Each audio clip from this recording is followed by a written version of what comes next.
Bueno, hoy vamos a hablar sobre los elementos de una palabra, algo de morfología, ¿no? ¿Verdad? Entonces, morfología estudia los cambios de la palabra, ¿no? Los elementos de una palabra son la raíz y afijos, hoy también conocidos como lexema y morfema. ¿Qué es la raíz? La raíz es la parte que aporta el significado de la palabra, que no sufre modificaciones. Es el elemento esencial que tienen todas las palabras, ¿no? Sin embargo, hay otra parte que se llaman afijos o morfemas, ¿no? Son los complementos que se añaden a la raíz, ¿no? Para sufrir modificaciones. Esos complementos podrían ser sufijo, infijo, prefijos, desinencias, géneros, números, ¿no? Dependiendo qué tipo de modificaciones podemos hacer sufrir a la palabra, ¿no? Y a eso se llama afijos, como por ejemplo en este ejemplo, la palabra, gato, ¿no? Gat sería la raíz, es la parte que no varía dentro de su conjugación de la palabra, ¿no? Entonces, y si decimos gatito, gato, gatas, gatos, gatazo, eso serían las variaciones. Y estas variaciones serían los afijos, los diferentes afijos que se le puede añadir a la raíz, mejor dicho, ¿no? Ahora, ¿qué es la raíz?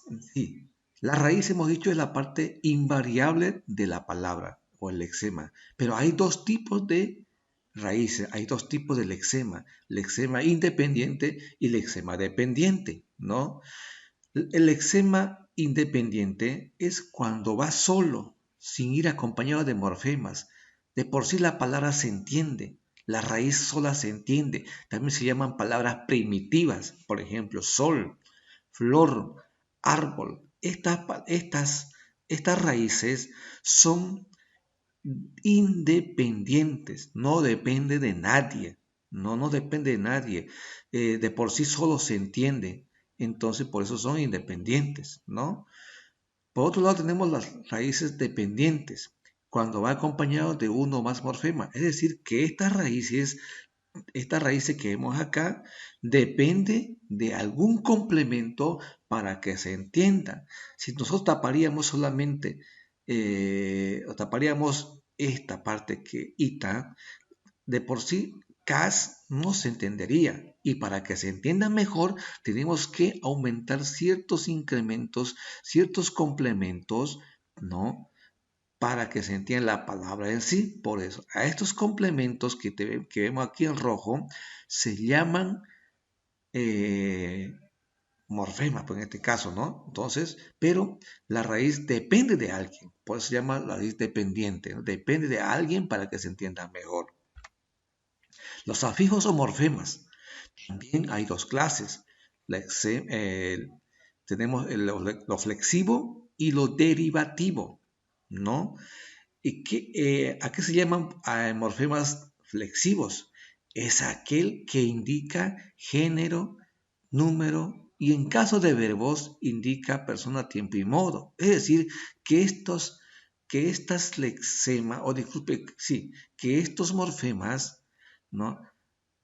Están hechos por número, género, tiempo, persona y modo. Es decir, estas variaciones se le añaden al lexema o a la raíz, ¿no? En este caso, estamos añadiendo una A que significa género femenino y una S o AS que significa el número plural, ¿no? Número y género, número y género. Pero si fuesen verbos, tendríamos que ver con persona, tiempo y modo. A eso se llaman morfemas flexivos, o sea, son cambios que sufren estas palabras. Sin embargo, hay otro tipo de morfemas que son derivativos, ¿no? Es decir, estos tipos de morfemas están hechos por sufijos, prefijos, infijos. Quiere decir que a las palabras primitivas le aumentamos ciertos diminutivos o ciertos aumentativos o dependiendo del significado que queremos en las palabras. Por ejemplo, agarramos una raíz, zapat, ¿no? Y aumentamos. zapato, zapatero, zapatista, etc. Estos son los sufijos, ¿no? O aquí en este, por ejemplo, tenemos la raíz primitiva pie, la palabra primitiva pie, pero queremos en diminutivo, piececito. No decimos piecito, porque piecito no es en castellano, ¿no? Piececito. Pero para que se entienda mejor, no vamos a decir pieito. Tenemos que colocar un incremento más que se llama los infijos. Un incremento más para que se entienda mejor la palabra, ¿no? Ahora, tenemos como morfemas o afijos, que los afijos también se dividen, hemos dicho, en prefijos, sufijos, infijos, desinencia, ¿no? Ahora vamos a ver qué son los prefijos. Los prefijos son partículas o palabras que se colocan antes de la raíz o lexema para modificar su significado, ¿no?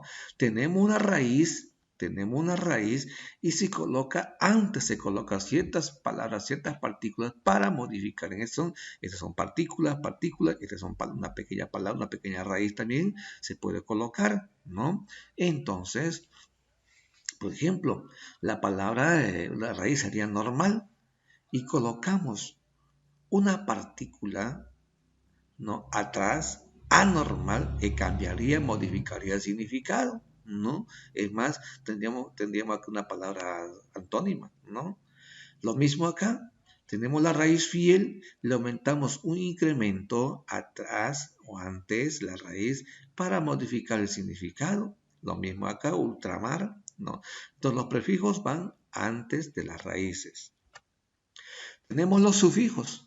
Los sufijos también son pequeñas partículas que se le añade a la raíz para modificar su significado.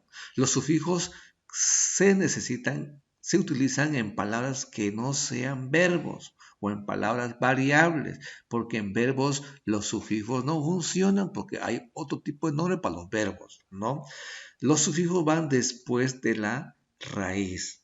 Ponemos una raíz aquí, flor, una palabra primitiva o raíz, le aumentamos un sufijo, por ejemplo aquí, o hacemos derivar, que también se llamaría palabras derivadas, ¿no?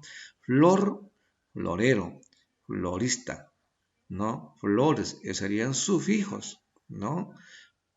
A esta palabra, a esta raíz, pian, ¿no? Nista es un sufijo ista, es un sufijo de profesión, porque también tenemos clases de sufijos que más después en otra clase explicaremos, ¿no? Entonces, esto es un sufijo de profesión, pianista. O un sufijo, acá también tenemos un sufijo patronímico, ¿no? Chileno, ¿no? Eno es un sufijo patronímico, ¿no? Entonces son clases de sufijos, que los sufijos van después de la raíz. En otra clase explicaremos las clases de sufijos. Los infijos, como lo habíamos dicho, son pequeñas partículas que van después de la raíz y antes de los sufijos en ciertas palabras, que sirven para complementar el significado, llamados también incrementos en algunos textos por algunos autores, ¿no? Entonces, pero cabe indicar que no todas las palabras tienen infijos, solamente algunos, para que el sentido de la palabra sea completo, se incrementan ciertas partículas. Por ejemplo, florecilla, no voy a decir florilla, porque la palabra no sería español, ¿no? Para que se entienda mejor, tengo que incrementar algo más acá. Florecilla, entonces, esta es la raíz, este es el sufijo, este es el incremento o el infijo. Lo mismo bueno, es decir, la misma palabra que te dice cafecito, ¿no? En este caso, por ejemplo, cafecito, ¿no? Entonces, café sería la raíz, la C tendría que ser el incremento y hito el infijo, ¿no? Bueno, aquí, ¿no? Marinero, mar es la raíz o la palabra primitiva, ero tendría que ser el sufijo y in tendría que ser el infijo, ¿no? Que va después de la raíz, antes del sufijo. Ahora, palabra desinencia o este infijo desinencia solo se aplica en verbos, porque los verbos tienen o sufren a ciertas variaciones distintas a las otras palabras, ¿no? Que se llaman también accidentes gramaticales. ¿Cuáles son los accidentes gramaticales? Son varios, pero aquí vamos a estudiar solamente 4, ¿no? En sí son 6, ¿no? En este caso vamos a ver persona, tiempo, número y también puede ser el modo, ¿no? Estas variaciones sufren un verbo, no otras palabras que sean sustantivo, adjetivo, que no sufren estas variaciones, solamente los verbos tienen estas variaciones. ¿Qué hay en el tiempo? Hay pasado, presente y futuro, que son los 3 tiempos más comunes, que después tenemos otros tiempos más que viene al caso, ¿no? En persona, ¿qué tenemos? Primera, segunda, tercera persona, ¿no? Ya sea plural o singular en el número. Tenemos ahí, ¿no? Son 6 personas del pronombre personal, ¿no? Pero en sí, 3 son singular y 3 son plural. En modo tenemos indicativo, subjuntivo y imperativo, que también en otros videos hablaremos de cada uno de ellos de manera específica. Tenemos un ejemplo de desinencia acá, ¿no? Agarramos un verbo, cantaba, ¿no? De la misma forma, la palabra cantaba es una palabra que tiene 2 elementos. Tiene la raíz y tiene el afijo, en este caso, pero este afijo específicamente se llama desinencia, ¿no? Ya, bien, cantaba. Hacemos la conjugación y el estudio de sus variaciones. Vos cantaba, a ver, tú cantaba, yo cantaba, él cantaba, yo cantaba, ¿no? Está en primera persona. ¿Y en qué tiempo está? En tiempo pasado, una acción ya pasada. ¿En qué número está? En singular porque habla de uno solo, ¿no verdad? Y no de varios. Y está en un modo indicativo que está indicando que él cantaba, que yo cantaba, ¿no? Entonces, eso sería en cuanto a la desinencia, ¿no? Eso en cuanto a lo que son los elementos de una palabra, ¿no? Los elementos de una palabra son 2, ¿no? Raíz y afijos, ¿no? Raíz y afijos. Bien, gracias.